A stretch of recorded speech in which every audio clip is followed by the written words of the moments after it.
আল্লাহ রাব্বুল আলামিন বলেন কদ আফলাহা মান যাক্কাহা, সে ব্যক্তি সফল হয়ে গেছে যে ব্যক্তি তার আত্মাকে পরিশুদ্ধ করতে পেরেছে। ওয়া কদ খাবা মান দাসাহা, যে ব্যক্তি আত্মাকে পরিশুদ্ধ করতে পারে নাই সে ব্যক্তি ধ্বংস হয়ে গেছে। কিভাবে পরিশুদ্ধ করবেন? 3টা হাদিস আপনাকে আগে শোনাই। 1, আল্লাহ রাব্বুল আলামিনের হাবিব মুহাম্মদ সাল্লাল্লাহু আলাইহি ওয়াসাল্লাম দরুদ পড়েন, বলেন সাল্লাল্লাহু আলাইহি ওয়াসাল্লাম। তিনি বলছেন যে আল্লাহর এমন কিছু বান্দা আছে যারা জান্নাতে প্রবেশ করবে যাদের অন্তরটা হবে পাখির মতো নরম। কার মতো? পাখির মতো। একটা হাদিস শুনলেন। 2 নম্বর হাদিস, আল্লাহর রাসূল সাল্লাল্লাহু আলাইহি ওয়াসাল্লাম বলছেন শহীদদের আত্মা যখন আল্লাহর কাছে পৌঁছায়, আল্লাহ রাব্বুল আলামিন সেই আত্মাগুলোকে সবুজ রঙের কিছু পাখির মধ্যে প্রদান করেন এবং সেই পাখিগুলো আরশের নিচে লণ্ঠন আছে এখানে বসে থাকে এবং তারা জান্নাতের যে কোনো জায়গায় যায়, ঘুরে খাবার খায়, আবার ফিরে আসে। আল্লাহ পাক তাদেরকে বলেন যে তোমরা কি চাও, তোমরা কি চাও? শহীদরা কিচ্ছু বলতে পারে না। কি চাইবো? আল্লাহ এত নিয়ামত দিয়েছেন, কি চাইব? যখন আল্লাহ বারংবার প্রশ্ন করতে থাকেন তোমরা কি আর কিছু চাও, তোমরা কি আর কিছু চাও, তোমরা কি আর কিছু চাও, তখন শহীদরা শেষে বুঝে যে আমাদের কিছু না কিছু তো বলতে হবে এখন। তখন তারা বলে হে আল্লাহ, আমরা আরও একবার পৃথিবীতে যেতে চাই এবং তোমার পথে জীবন দিয়ে আবার ফিরে আসতে চাই। আল্লাহ পাক বলেন এই সুযোগ তো আর নেই, অতএব তোমাদের আর কিছু চাওয়ার নেই, তোমরা এখানেই থাকো। আরেকটা হাদিস শোনেন, রাসূলুল্লাহ সাল্লাল্লাহু আলাইহি ওয়াসাল্লাম বলেছেন, এই হাদিসটা ওমর রাদিয়াল্লাহু আনহু থেকেও এসেছে, এ মুসলিমরা তোমরা যদি আল্লাহর প্রতি তাওয়াক্কুল করার মতোই তাওয়াক্কুল করতে, ভরসা করার মতোই ভরসা করতে, আল্লাহ পাক তোমাদেরকে পাখিদেরকে যেমন করে রিজিক দেন তোমাদেরকে ঠিক সেইভাবে রিজিক দিতেন। তোমরা কি লক্ষ্য করো না যে পাখিরা খালি পেটে বের হয়ে যায় বাসা থেকে সকালবেলা এবং সন্ধ্যাবেলা ভরা পেটে বাসায় ঢোকে? আপনাকে যে 3টা হাদিস শোনালাম, এই 3টা হাদিসে একটা শব্দ হচ্ছে কমন। শব্দটা কি বলেন? পাখি। পাখি কি? পাখি। আল্লাহ রাব্বুল আলামিন পাখিদের কাছ থেকে আমাদেরকে শিখতে বলছেন এবং বলছেন যে পাখিদের মনটা হয় খুব নরম, খুব সফট এবং তারা আল্লাহর প্রতি তাওয়াক্কুল করে পূর্ণ মাত্রায়। তারা সকালবেলা ভোরবেলা বের হয়ে যায় এবং সন্ধ্যাবেলা বাসায় ফেরে, খালি পেটে বের হয়, ভরা পেটে বাসায় ফেরে। এবং আল্লাহ পাক সবচেয়ে সম্মানিত মৌত যেটা শহীদের মৌত, সেই শহীদদের আত্মাকে আল্লাহ পাক পাখির রূপ দিবেন। তাহলে পাখিটার বিষয়ে একটা ফোকাস করার দরকার আছে না? আচ্ছা, এখানে আসেন। পাখির মন হচ্ছে নরম, মানে পাখির মনটা তাসকিয়া, আত্মশুদ্ধিতে পরিপূর্ণ। কদ আফলাহা মান যাক্কাহা, সে ব্যক্তি সফল হলো যার হৃদয়টা পবিত্র, নিষ্পাপ, নিষ্কলুষিত হলো, সে ব্যক্তি সফল হবে ইনশাআল্লাহ। একটা কাজ এখানে খেয়াল করেন, পাখিরা সকালবেলা ভোরবেলা বের হয় আর সন্ধ্যাবেলা বাসায় ফেরে। এখনকার মুসলিমদেরকে দেখবেন দুপুরবেলা ওঠে, রাত 3টায় ঘুমায়। কথা কি বুঝেন নাই? পাখির একদম ভোরবেলা ওঠে, যখন ফজরের আজান দিচ্ছে ঠিক তার এক মুহূর্তে পাখির কিচিরমিচির শুনছেন, তার মানে নামাজের ওয়াক্ত প্রায় চলে যাচ্ছে, তার মানে তার আল্লাহ পাকের হুকুমের সাথেই জেগে ওঠে, সূর্য ডুবে তারা ডুবে যায়। ঠিক এরকম সুন্নত ছিল নবী সাল্লাল্লাহু আলাইহি ওয়াসাল্লামের এবং সাহাবায়ে কেরামের। আজকে 1400 বছর পর মুসলিম জাতি এই সুন্নাহ ভুলে গেছে। আর আমাদের সুন্নত দেখবেন, যদি কোনো রকম উঠেও ফেলি ফজরে, আবার 12টা পর্যন্ত ঘুম, আরও বেশি। আর এই যুব সমাজ যারা আছো তোমরা, কেউই 3টা-4টার আগে ঘুমায় বলে আমার মনে হয় না। অলওয়েজ অনলাইনে পড়ে আছে, টিকটক নিয়ে, ফেসবুক নিয়ে, গার্লফ্রেন্ডের সাথে চ্যাটিং। পাখির মতো হতে পারলে পরে মনটা তো নরম হবে, তারপরে না তাসকিয়া অর্জন হবে। পাখির রুটিনটা কি? ভোরবেলা বের হয় আর সন্ধ্যাবেলা বাসায় ঢোকে। অতএব আমরা যদি রাসূলুল্লাহ সাল্লাল্লাহু আলাইহি ওয়াসাল্লামের সুন্নাহ মতো ওই ভোরবেলা উঠতে পারি আর আর্লি নাইট ঘুমিয়ে যেতে পারি এবং সারাদিন যদি রাসূলের সুন্নাহগুলোর উপর আমল করতে পারি, তাসকিয়া অর্জন হবে ইনশাআল্লাহ। কথা বুঝতে পারছেন? 2, পাখির মতো নরম মন লাগবে। এখনকার আমরা যারা বেঁচে আছি আমাদের মনগুলো কঠিন। কেমন কঠিন? পাথরের মতো কঠিন। আমরা যখন দেখি একটা মাইয়েতকে নিয়ে যাওয়া হচ্ছে জানাজায়, আমাদের কোনো ফিলিংস কাজ করে না। জানাজা যাচ্ছে, জানাজায় দাঁড়িয়ে মোবাইলটা দিয়ে পাটিপি করছে। জানাজার সাথে চলছে, কোনো ফিকির নাই যে এই জানাজা আমার হবে কালকে, ওই মোবাইল টেপাটিপি করছে। আমি এমনও দেখেছি, দাফন করা হলো মাইয়েতকে, দাফন করার পরে চারপাশে মানুষজন জড়ো হয়ে গল্প করছে, ভাই আপনার ওই জমিটার কি খবর, আপনার ওইটার কি খবর, বিজনেস কেমন চলছে, চাকরির কি অবস্থা। এই যে মাইয়াতকে পাশে দাফন করলো, কোনো ফিলিংস নাই, কোনো ফিলিংস নাই। আমি আত্মশুদ্ধির কথা বলছি। আত্মশুদ্ধির জন্য আপনার মনটাকে পাখির মতো সফট নরম করতে হবে।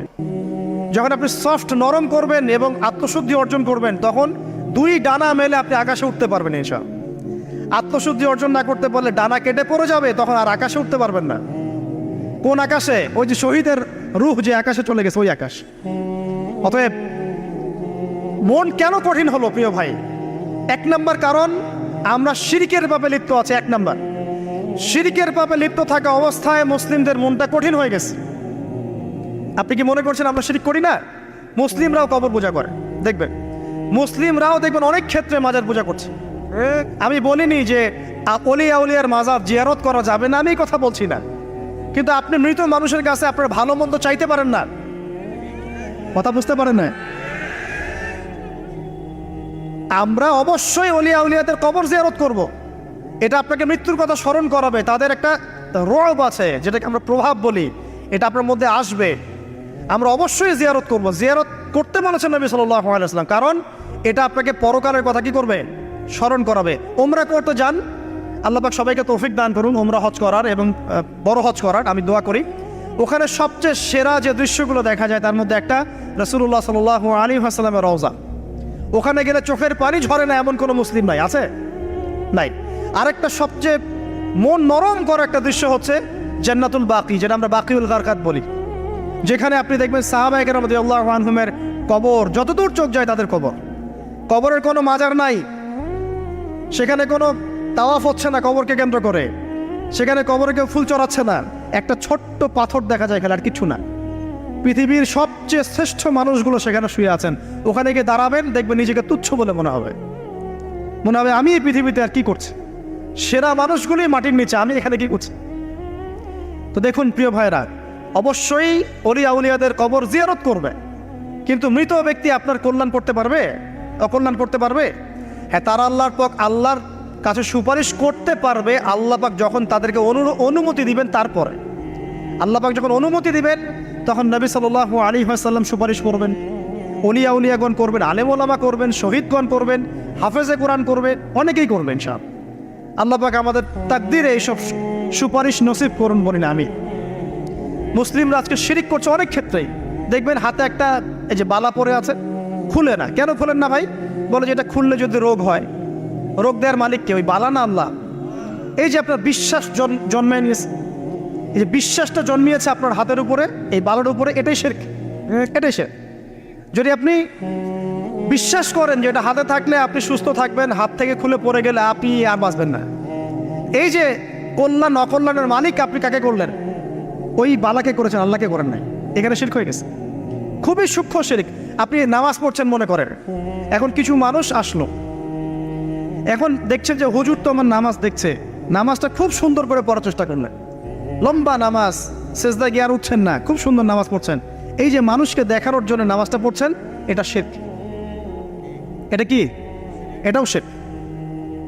এই যে গণক বসে আছে রাস্তার পাশে, দেখবেন টিয়া পাখি নিয়ে, তারপরে যে কাগজ নিয়ে আসেন, ভাই ভাগ্য পরীক্ষা করে দেই। আরে ভাই, তুমি যদি মানুষের ভাগ্যই পরীক্ষা করতে পারবা, তো তুমি রাস্তার পাশে কেন?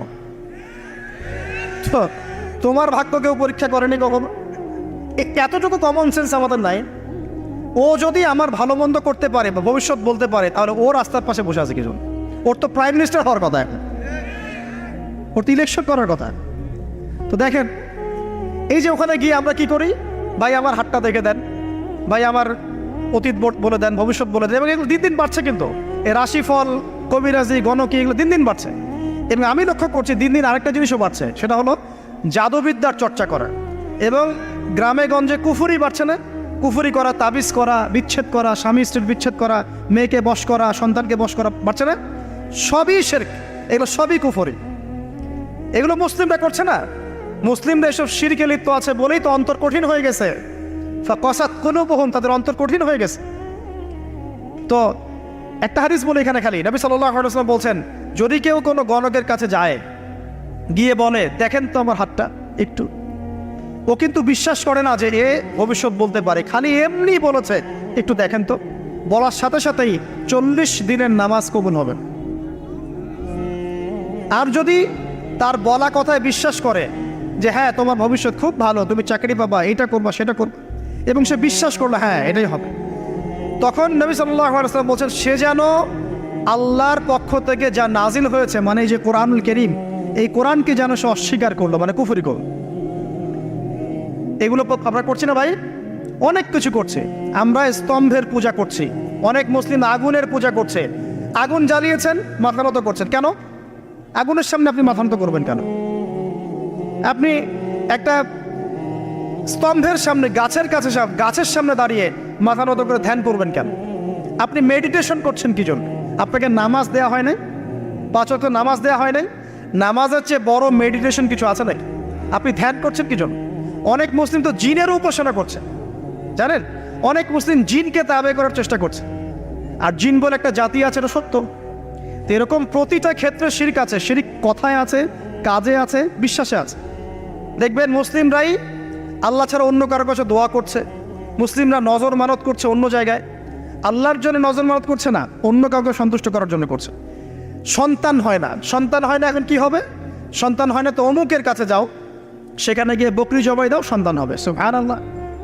তো এই পদ্ধতি ইব্রাহিম আলাইহিস সালামের জানা ছিল না যে শেষ বয়সে তিনি বলছেন রব্বি হাবলি মিনাস সালিহিন?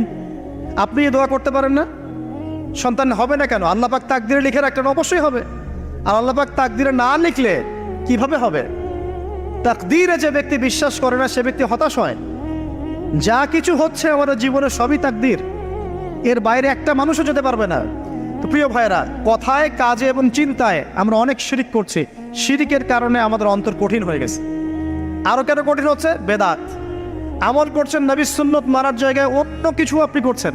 এমন এমন কিছু আমল করছেন যেগুলোর সাথে রাসূলের সুন্নতের কোনো সম্পর্ক নাই এবং সাহাবীদের সুন্নতেরও কোনো সম্পর্ক নেই। এই ক্ষেত্রে গিয়ে আপনি বেদাত করছেন, বেদাত করে অন্তর কঠিন হয়ে যাচ্ছে। অন্তর কঠিন হওয়ার একটা বড় কারণ হচ্ছে হারাম রিজিক। যখন আপনি হারাম রিজিকে যাচ্ছেন, সুদ, ঘুষ, আপনার দুর্নীতি, আপনার এই যে অন্যের সম্পদ আত্মসাৎ করা, হালাল হারামের পরোয়া না করা, এই রিজিক দিয়ে যখন আপনি আপনার দেহ, রক্ত, মাংস গঠিত হচ্ছে, আপনার কলবটা শক্ত হয়ে যাচ্ছে। আমি কি বুঝাতে পারছি না? হারাম রিজিক যখন আপনার শরীরে ঢুকছে, অন্তরটা শক্ত হয়ে যাচ্ছে। একটা হাদিস যথেষ্ট। আল্লাহ রাসূল বলেছেন ইন্নাল্লাহা তাইয়্যিব লা ইকবালু ইল্লা তাইয়্যিব। আল্লাহ পাক পবিত্র সত্তা, তিনি পবিত্র ছাড়া কবুল করেন না।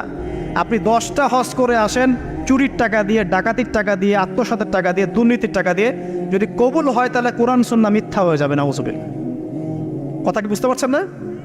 আল্লাহ রাব্বুল আলামিন বলছেন আল্লাহ পাক পবিত্র ছাড়া কবুল করেন না। হারাম রিজিক দিয়ে ইবাদত কবুল হয় না। আমরা ওই যে রংপুর অঞ্চলে একবার ওই যে হারাগাছ একটা অঞ্চল আছে না, সেখানে গিয়েছিলাম। সেখানে মাশাআল্লাহ আবার বিড়ির অনেক ফ্যাক্টরি আছে। কিসের? বিড়ি তো হালাল নাকি? তামাক তো হালাল নাকি? তো সেখানে বিড়ি ফ্যাক্টরি অনেক মালিক আছে এবং তারা মসজিদ কমিটির অনেক দায়িত্বপ্রাপ্ত আর কি। মুসলিমদের গায়রত্ব এখন নাই, মুসলিমরা এদেরকে আবার মসজিদ কমিটির সদস্যও বানিয়েছে। তো এখন মসজিদ কমিটিতে এসে তার প্রভাবে ইমাম সাহেব টিকতে পারে না। দুইজন বলে নামাজের পর হাত তুলে দোয়া করতে হবে, দুইজন বলে করা যাবে না। ঠিক আছে? এই নিয়ে এই ক্যাচাল হতে হতে দেখা গেল এক পর্যায়ে মারামারি পর্যন্ত হয়েছে। মসজিদ ভাগত হয়েছে, মারামারিও হয়েছে। তো সেখানে আমাকে দাওয়াত করেছিল যে ওয়াজ করার জন্য, দোয়া করার কথা বলছে। তাই আমি বললাম যে দোয়া করে লাভ কি? দোয়া করলেই বা কি, না করলেই বা কি? রিজিকটাই তো হারাম। আপনি তো তামাকের টাকা খাচ্ছেন, তামাক। আপনি মাদকের টাকা খাচ্ছেন, এটাকে হালাল না হারাম? তো হারাম টাকা দিয়ে হাত তুলে দোয়া করলেই কি, না করলেই কি? দোয়া তো উঠছে না উপরে। আগে হারাম রিজিক ছাড়েন, তারপর দোয়া করুন। তো রিজিক হারাম হওয়ার কারণে আমাদের কি হচ্ছে? অন্তরটা কি হচ্ছে ভাই? কঠিন হচ্ছে। ওই পাখির মতো আর মুক্ত আকাশে উঠতে পারবেন না। তারপরে সামনে যান, আরো কেন কঠিন হয়? বস্তুবাদিতা, দুনিয়া। সারাদিন দুনিয়ার ফিকির, দুনিয়ার চিন্তা। খাবো কি, পরবো কি, ব্যাংক ব্যালেন্স, টাকা পয়সা, স্ট্যাটাস, সারাটা দিন দুনিয়ার দুনিয়া। ঘুম থেকে ওঠা থেকে নিয়ে শুরু করে ঘুমানো পর্যন্ত খালি দুনিয়া। যারা দুনিয়ার নেশায় মত্ত হয়ে আছে, এদের অন্তরটা কঠিন হয়ে যায়। এই অন্তরটা পাখির মতো হতে পারবে না। ঠিক আছে কথা? যারা দুনিয়ার নেশায় মত্ত হয়ে আছেন, এই অন্তরটা কঠিন হয়ে যাবে, পাখির মতো হতে পারবে না। তারপর কি? আরো সামনে যান। দিনই জ্ঞান চর্চা না করা অন্তর কঠিন হওয়ার কারণ। আর কি কারণ? পাপ করা। পাপ যত বেশি আপনি পাপ করবেন, যত বেশি পর্ন দেখবেন, যত বেশি মাদক খাবেন, যত বেশি জুয়া খেলবেন, যত বেশি অহেতুক সময় নষ্ট করবেন, যত বেশি আপনি অন্যের ক্ষতি করবেন, ঠিক আছে, নিরপরাধ মানুষের উপর নির্যাতন করবেন, যত বেশি আপনি পাপ করবেন, পাপ এই পাপ করতে করতে করতে মানুষের অন্তর কঠিন হয়ে যায়। ইবনুল কাইয়্যিম রাহিমাহুল্লাহ বলেছেন যে পাপ করতে থাকলে মানুষের অন্তর কঠিন হয়ে যেতে থাকে, এবং ইস্তেগফার আর জিকির করলে গিয়ে মানুষের অন্তর আবার নরম হতে থাকে। পাপের উপর পাপ করতে থাকলে মানুষের অন্তর কঠিন হতে থাকে। এ বিষয়ে রাসূলুল্লাহ সাল্লাল্লাহু আলাইহি ওয়াসাল্লাম বলেছেন, যখন মানুষ একটা পাপ করে কলবের মধ্যে একটা কালো দাগ পড়ে যায়, যখন আরও একটা পাপ করে আরেকটা কালো দাগ পড়ে যায়। এইভাবে যখন পাপ করতেই থাকে তখন পুরো কলবটাই কালিমাপূর্ণ হয়ে যায়। এই অবস্থায় যদি সে তওবা করে আল্লাহ পাক মাফ করে দিবেন। যদি এই অবস্থায় তার মৃত্যু হয়ে যায়, তার আত্মাটা থেকে দুর্গন্ধ বের হতে থাকে, যে আত্মাটা কবজ করতে পর্যন্ত মালাকুল মউত মানে ঘৃণা পোষণ করেন। কথা কি বুঝতে পারছেন? যখন অন্তর পাপ করতে করতে কলুষিত হয়ে যাবে, ওয়াকাদ খাবা মান দাসাহা, যখন পাপ করতে করতে অন্তর কলুষিত হয়ে যাবে, তখন আপনার এই মালাকুল মউত পর্যন্ত ওই আত্মাটাকে বের করার সময় ঘৃণা করবে, দুর্গন্ধযুক্ত।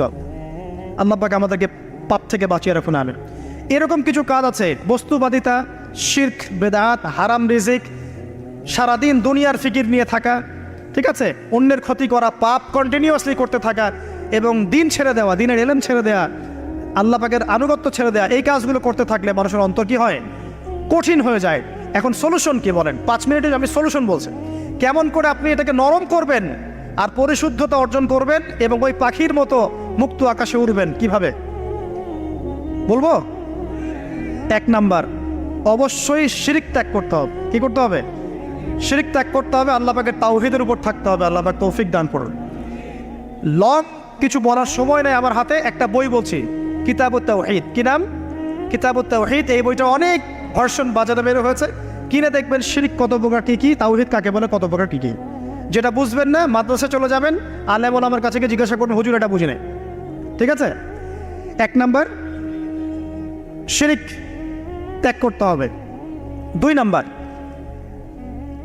আপনাকে তাওহীদে থাকতে হবে, এটা এক, অন্তর নরম করার কথা বলছি। 2 নাম্বার, সুন্নতের উপর আমল করতে হবে। ওই যে পাখির কথা বললাম, যে সকালবেলা বের হয় আর সন্ধ্যাবেলা কি করে?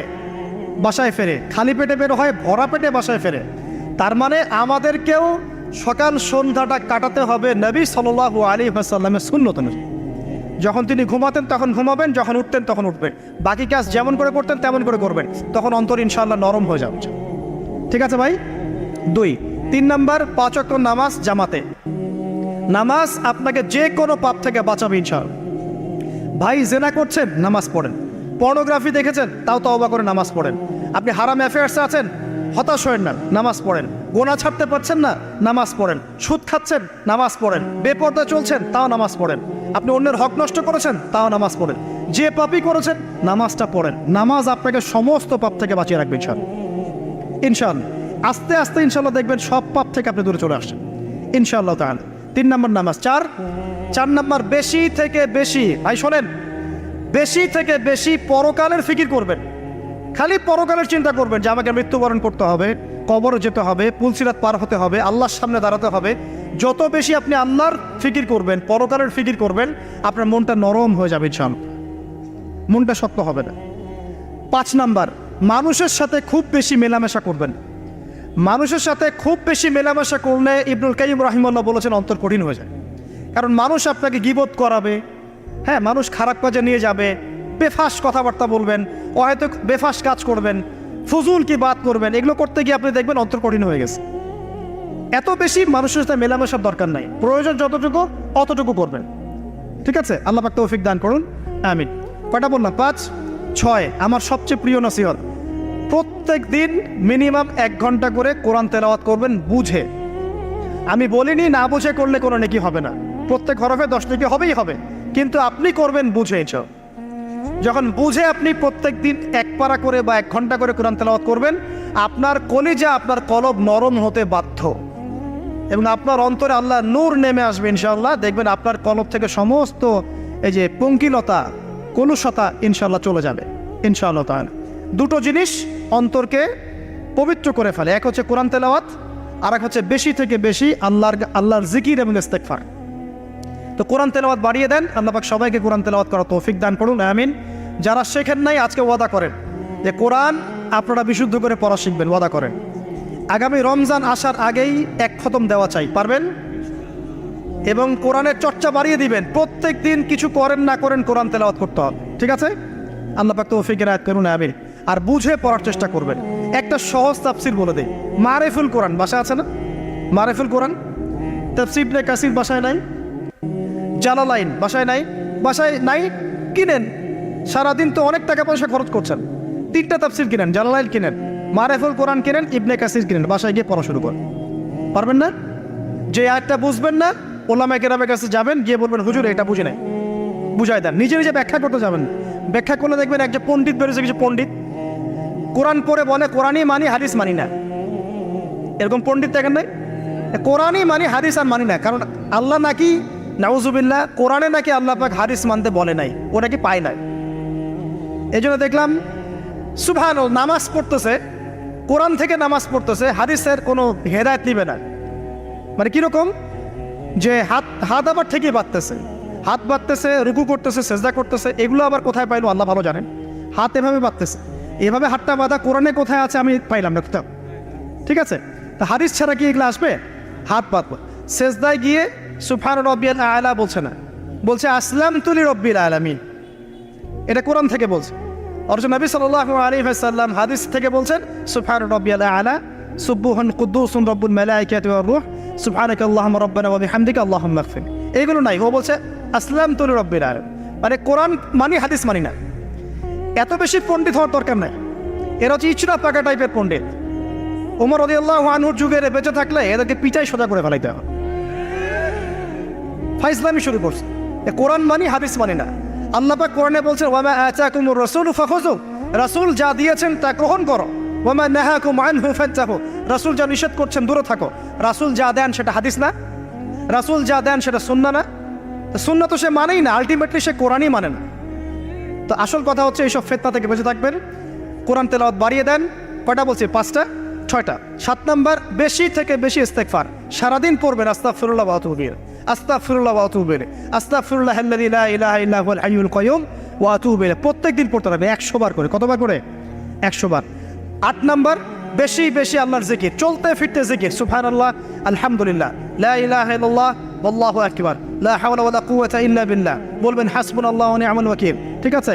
সুবহানাকা আল্লাহুম্মা রাব্বানা ওয়া বিহামদিকা আল্লাহুম্মা ইগফিরলি, সুবহানাল্লাহি ওয়া বিহামদিহি আদাদা খালকিহি ওয়া রিদা নাফসিহি ওয়া জিনাতা আরশিহি ওয়া মিদাদা কালিমাতিহি। যত জিকির আছে সব করবেন, জিকির বাড়াবেন। যত জিকির বাড়াবেন অন্তর পরিশুদ্ধ হবে ইনশাআল্লাহু আযজা ওয়া জাল। কয়টা বলছে? 8। আর 2টা বলি। 9, অন্যের হক নষ্ট করবেন না। অন্যের হক নষ্ট করলেই মন কঠিন হয়ে যাবে। অন্যের হক নষ্ট করবেন না, বরং মানবতার কল্যাণে কাজ করেন। যে কাজগুলো মানব সেবামূলক সেগুলো করেন। রক্তদান কর্মসূচি করেন, গাছ লাগান, এতিমের মাথায় হাত বোলান, বিধবার খোঁজ খবর নেন, ঠিক আছে? মেয়েদের সেলাই মেশিন কিনে দেন, মানুষের উপকারে কাজ করেন। দেখবেন আপনার মনটা নরম হয়ে যাবে। চাও যার মন নরম এবং যার মনের মধ্যে সততা আছে, আল্লাহ পাক ইনশাআল্লাহ সেখানে অবশ্যই হেদায়েত ঢালবে ইনশাআল্লাহ তাআলা। আর 10 নম্বর সবচেয়ে শেষ হচ্ছে যে কবর জিয়ারত করবেন বেশি বেশি করে, এবং নিজের মৌতের কথা স্মরণ করে আল্লাহর কাছে বেশি বেশি দোয়া করবেন। কি দোয়া করবেন? ইয়া মুকাল্লিবাল কুলুব সাব্বিত কলবি আলা দীনিক, ইয়া মুসাররিফাল কুলুব সাররিফ কুলুবানা আলা তাআতিক। এই দোয়াগুলো করবেন ইনশাআল্লাহ। এবং কবর জিয়ারত করবেন সপ্তাহে সপ্তাহে, পারলে 2 দিন 3 দিন পর পর কবরস্থানে যাবেন। ইনশাআল্লাহ দেখবেন আপনার মন নরম হবে ইনশাআল্লাহ আযজা ওয়া জাল। এখনকার এই সভ্যতা এসে কবরস্থানকে সমাজ থেকে দূরে সরিয়ে দিয়েছে। অথচ আগে মুসলিমদের কবরস্থান ছিল মসজিদের পাশে, 5 ওয়াক্ত নামাজ পড়তো, কবর জিয়ারত করে বাসায় যেত। 5 ওয়াক্ত নামাজ পড়তে আসতো, কবরকে দেখতো, পরকালের কথা স্মরণ হতো। এখন কবরস্থান ওই যে দূরে, সারা জীবনে একবার যায় কিনা সন্দেহ আছে। এই 10টা কাজ যদি আপনারা করতে পারেন ইনশাআল্লাহ তাআলা, আমাদের কলবটা ইনশাআল্লাহ নরম হবে, আত্মশুদ্ধি অর্জিত হবে। আর এগুলোর পাশাপাশি অবশ্যই আল্লাহওয়ালা আত্মশুদ্ধিওয়ালা মানুষের সোহবতে গিয়ে থাকবেন। আল্লাহওয়ালা আত্মশুদ্ধিওয়ালা মানুষের সোহবতে গিয়ে থাকলে তাদেরকে দেখেই দেখবেন মনটা নরম হয়ে যাবে ইনশাআল্লাহ। ইলমি পরিবেশে থাকেন, দিনী পরিবেশে থাকেন, আমর বিল মারুফ নাহি আনিল মুনকারের কাজ করেন। 3 দিন 7 দিন 40 দিন যতদিন পারেন আল্লাহর পথে সময় লাগান। আমি এটাকে আপনার আত্মশুদ্ধির জন্য বলছি, এটাই একমাত্র পথ পদ্ধতি আত্মশুদ্ধির, এটা বলছি না। এখানে গেলে আপনি ইনশাআল্লাহ আপনার ইসলাহ এবং সংশোধনের জন্য কাজ করতে পারবেন। আল্লাহ রাব্বুল আলামিন আমাদের সবার কলবগুলোকে পরিচ্ছন্ন করুন। আল্লাহ পাক আমাদের সবাইকে শিরকের পাপ থেকে বাঁচিয়ে রাখুন। হৃদয় কঠিন হওয়া থেকে বাঁচিয়ে রাখুন। আল্লাহ পাক আমাদেরকে বেশি থেকে বেশি কোরআন তেলাওয়াত করার তৌফিক দান করুন, দ্বীনি জ্ঞান চর্চা করার তৌফিক দান করুন। আল্লাহ পাক আমাদের সবাইকে হারাম রিজিক, জেনা, সুদ, ঘুষ থেকে বাঁচিয়ে রাখুন। আল্লাহ পাক আমাদেরকে পরকালীন চেতনায় এই দুনিয়ার জীবন কাটানোর তৌফিক এনায়েত করুন, আমিন। আমরা আজকে এই যে পাখিদের মতো অন্তর নিয়ে কথা বললাম, আমরা যদি এই আমলগুলোর মধ্য দিয়ে অন্তরটাকে পবিত্র করতে পারি, ইনশাআল্লাহ ওই শহীদদের যে নরম পাখির অন্তর, সেটা আমরা লাভ করতে পারবো ইনশাআল্লাহ। এবং